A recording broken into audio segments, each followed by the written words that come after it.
Have you ever watched a film and just felt nothing during and afterwards?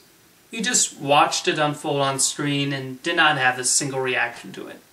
That was me during Cop and a Half. It's a very low quality film with few redeeming qualities, but it just sort of exists within the million buddy cop movies that came out at the time.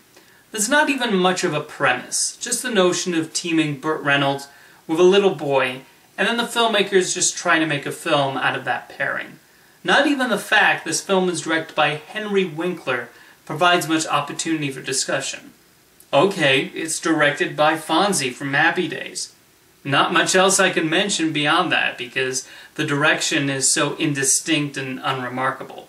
The film falters as a buddy film because there exists no chemistry between Reynolds and Norman D. Golden II, who plays the young police-obsessed boy Devon. The only reason Reynolds grows a soft spot for the lad is because the script requires him to.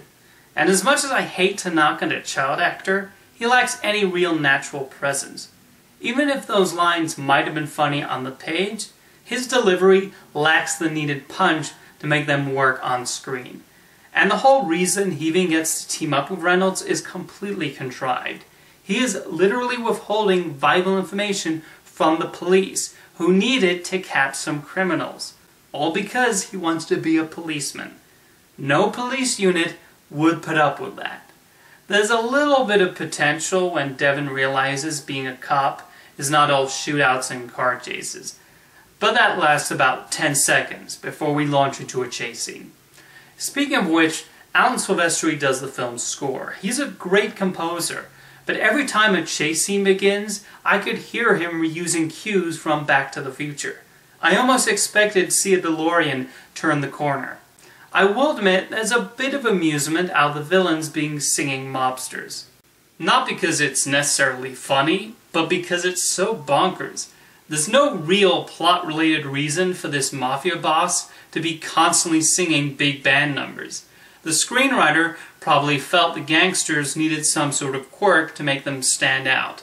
And you know what? He was right.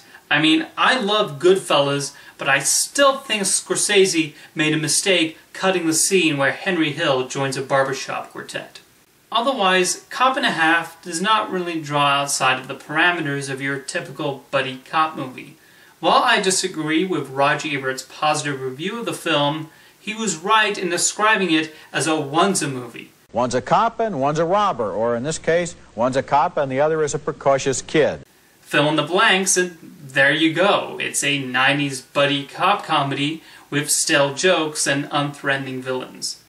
Honestly, the most memorable thing about Cop and a Half is not even from the film itself, but rather the humorous bickering it caused between Siskel and Ebert, which came to a head when Gene Siskel named it his worst movie of 1993.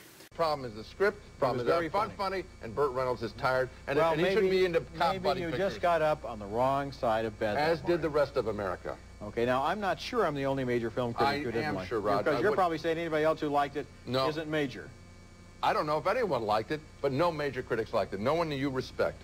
While I do have to side with Siskel on this one, I do think it's neat how Ebert continued to stick up for Cop and a Half. It's an example of how it's okay to like a film, even if the larger critical community turns their noses up and doesn't think it worthy of evaluating positively. I did, after all, give a positive review to The Nutjob, so I can relate to Ebert and his enjoyment of Cop and a Half. Otherwise, this film has been largely forgotten in the years since its release, enough that I'm sure Universal considers it a bargain bin title, so we should not expect a follow-up or remake anytime soon. Cop and a Half, new recruit. I really should stop underestimating Universal's home video department. Apparently they'll just make a direct-to-video sequel to anything these days. See you next time.